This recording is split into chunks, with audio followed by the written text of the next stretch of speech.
Eh bien, chers frères,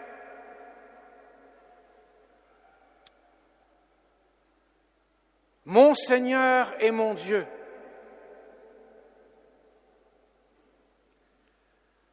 la première affirmation, et même la seule en tant que telle, par ces paroles d'un des disciples de Jésus, plus particulièrement d'un apôtre de Jésus. Mon Seigneur et mon Dieu. Mais Jésus lui dit bien, parce que tu m'as vu, tu crois. Tu as vu mon humanité transpercée et donc tu crois que je suis Dieu. Heureux ceux qui croient sans avoir vu. Le seul apôtre qui a cru sans avoir vu, c'est Saint Jean. Dans l'évangile de la résurrection, Saint Jean dit, une fois que Pierre est entré dans le tombeau et a regardé les linges posés, il a fait une analyse de la situation. Saint Jean dit de lui-même, il vit et il crut. Il vit quoi? Un tombeau vide, et il crut effectivement que Jésus était ressuscité, autrement dit que Jésus est Dieu. Les autres apôtres n'avons pas de témoignage aussi clair dans l'Évangile, sauf celui de Thomas. Mon Seigneur et mon Dieu. Je crois que toi, l'homme que je vois en chair et en os, avec les marques des clous, les stigmates de la passion, de la crucifixion, je crois que toi, l'homme que je vois, toi, tu es Dieu. Autrement dit, je vois ton humanité et je crois ta divinité. Alors on peut se dire, mais quelle est la différence entre Thomas et les autres apôtres? Puisque tous ont eu besoin de voir le transpercé vivant. Et ils ont eu beaucoup de mal à croire en lui. Eh bien, la grande différence, c'est que Thomas, malgré le témoignage des autres apôtres, n'a pas cru. Alors certes, il était le seul à ne pas être présent. Est-ce que les autres apôtres auraient vécu la même chose? Peut-être. Mais Jésus veut mettre le point sur quelque chose d'essentiel. Avance ton doigt ici et vois mes mains, mais avance ta main et mets-la dans mon côté, c'est être incrédule, sois croyant. Toi, Thomas, désormais, tu seras le témoin de ma divinité. Tu as vu mon humanité transpercée, maintenant, tu dois être le témoin de ma divinité. Jésus veut montrer que de fait, la résurrection est un vrai mystère et que la résurrection du Christ nécessairement entraîne la foi en sa divinité. Les autres apôtres, comme Thomas, ont eu besoin de voir le transpercé vivant pour être le témoin de la résurrection du Christ auprès de tous, parce que la divinité du Christ ne peut être vue des yeux de chair. Voilà pourquoi, mes chers amis, la phrase que nous entendons souvent dans beaucoup de voix qui s'annoncent de la sorte, « Je crois que ce que je vois est une aberration. » Je ne vous crois pas que vous existez parce que je le vois. Je ne peux pas croire et voir quelque chose sur le même registre. Et effectivement, Jésus, pourrait-on dire, a deux registres, la nature humaine et la nature divine. Je vois la nature humaine, mais je crois en la nature divine du Christ, puisque je ne peux pas la voir de mes yeux de chair. Voilà pourquoi Jésus dit bien, sois croyant, cesse d'être incrédule. Tu vois mes pieds, mes mains transpercées, mon côté transpercé.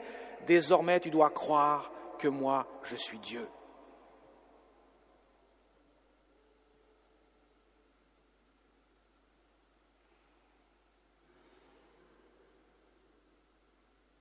Alors, mes chers amis, nous faisons partie d'autres catégories. Heureux ceux qui croient sans avoir vu. Nous n'avons pas vu l'humanité de Jésus. Mais nous croyons que Jésus est Dieu.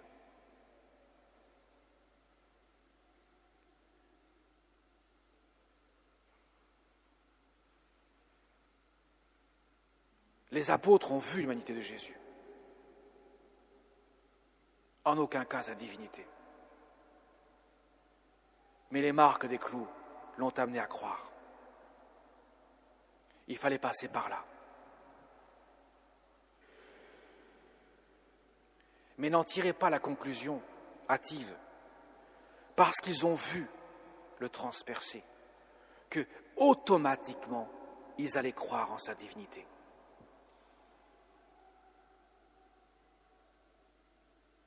On ne peut pas croire en la divinité sans la foi. Jésus aurait pu ressusciter, apparaître aux soldats, aux chefs des prêtres, aux scribes et aux pharisiens, mais ils n'auraient pas cru qu'il est Dieu, parce qu'ils n'avaient pas la foi. Ils auraient constaté un miracle. Un miracle, c'est quelque chose d'extraordinaire, qu'on ne peut pas reproduire, qui paraît venir de Dieu, évidemment. Mais le miracle n'entraîne pas forcément le constat d'un mystère. Le constat que celui que je vois vivant est nécessairement Dieu. Ce qui veut dire que les apôtres, bien qu'ils ont vu le corps de Jésus vivant, marqué des marques, des plaies de la crucifixion, il n'en demeure pas moins qu'il fallait qu'ils fassent un acte de foi. Il n'y avait aucune évidence à ce que Jésus leur paraisse être Dieu.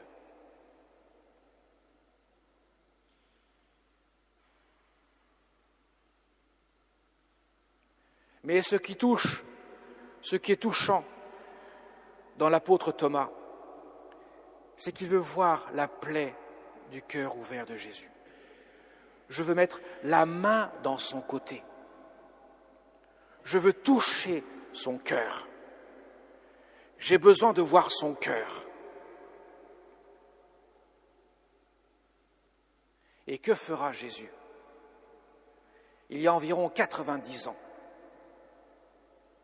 apparaissant à une petite polonaise religieuse, Sainte Faustine, il lui a montré sur un tableau qu'il a demandé à Faustine de faire peindre. Il a montré son cœur transpercé, d'où sortent les rayons lumineux, bleu, blanc-bleu, l'eau, et les rayons rouges, le sang. Le mystère du baptême et le mystère de l'Eucharistie, le mystère de l'épouse du Christ, le mystère de sa miséricorde divine. Et il dira à Sainte Faustine, fais peindre ce tableau, sois l'apôtre de ma miséricorde divine, et tous ceux qui verront ce tableau et qui auront foi en moi, qui auront confiance en moi, je leur donnerai de grandes grâces. Comme Thomas, nous pouvons ainsi professer mon Seigneur et mon Dieu. Ce tableau de la miséricorde divine, vous l'avez dans la nef. Je l'ai encensé au début de la messe. Jésus montre son cœur ouvert.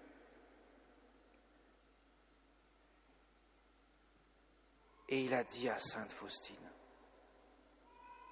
tu feras rajouter sous le tableau,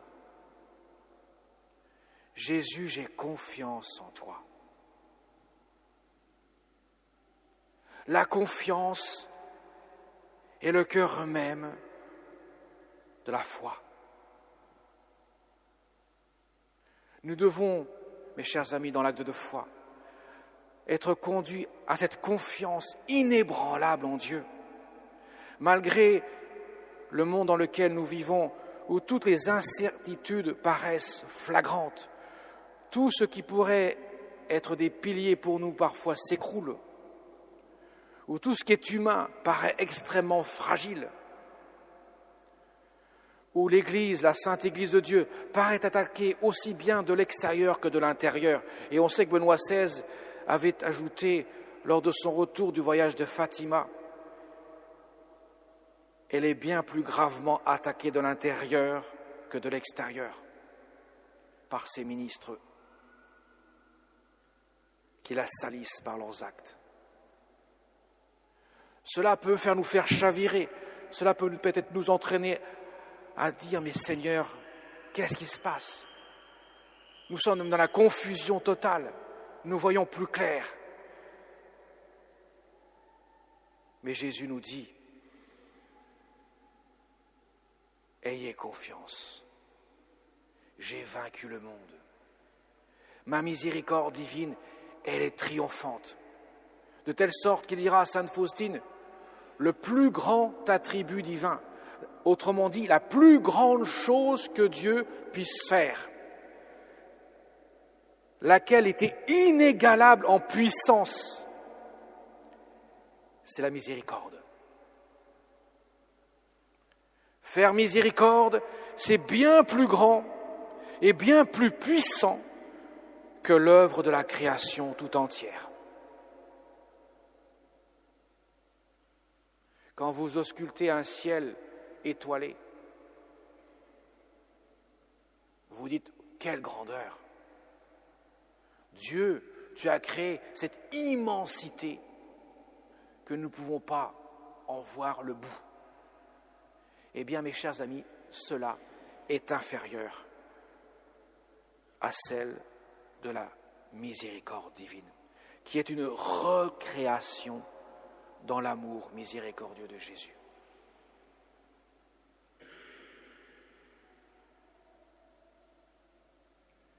Et je terminerai par là. La Vierge Marie, par son témoignage, par la grandeur de sa sainteté,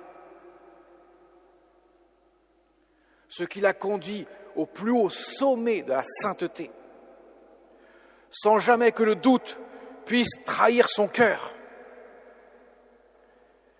C'est la confiance absolue, inébranlable en la puissance divine, malgré le spectacle affligeant, le spectacle dramatique de la passion et de la crucifixion de son Fils. Stabat Mater, elle était debout au pied de la croix, inébranlable dans sa foi, alors que les apôtres avaient sombré dans le doute et dans la trahison, hormis Saint Jean. Les foules s'étaient retournées contre lui. Tous ceux qui l'ont suivi l'ont abandonné. L'histoire paraissait tragique. Mais Marie, son cœur immaculé, solide comme un roc, parce que habité par la présence divine, habité par cette confiance inébranlable en la miséricorde de Dieu. Malgré sa souffrance. Elle est pour nous un vivant témoignage. Mes chers amis, voilà pourquoi, quand nous traversons des moments difficiles dans notre vie, quand notre vie spirituelle paraît s'attiédir, s'affadir, il faut courir à toutes jambes dans le cœur immaculé de Marie, qui a dit à la petite Lucie à Fatima, et si elle l'a dit à la petite Lucie à Fatima, elle nous le redit à chacun d'entre nous. Mon enfant, mon cœur immaculé sera ton refuge et ton soutien qui te conduira jusqu'à Dieu. Alors, chers amis, quel que soit le degré de notre foi, quel que soit le degré même de notre péché,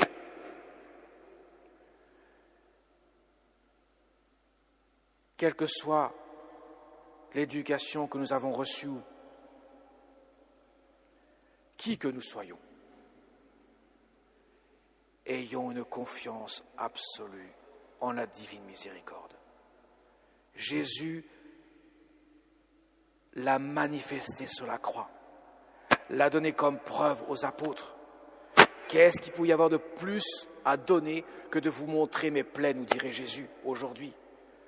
Thomas, avance tes doigts, mets ta main dans mon côté. Qu'est-ce qu'il te faut de plus pour croire en moi? Ne vois-tu pas ma souffrance qui a marqué à tout jamais pour l'éternité mon corps des blessures de la passion et de la crucifixion? Ne sont-elles pas une preuve pour toi que moi, le Fils divin du Père, je vous ai aimé jusqu'à en mourir, pour que vous ne restiez pas dans la mort, mais pour que vous connaissiez le bonheur éternel. Sois croyant, aie confiance en moi. Amen.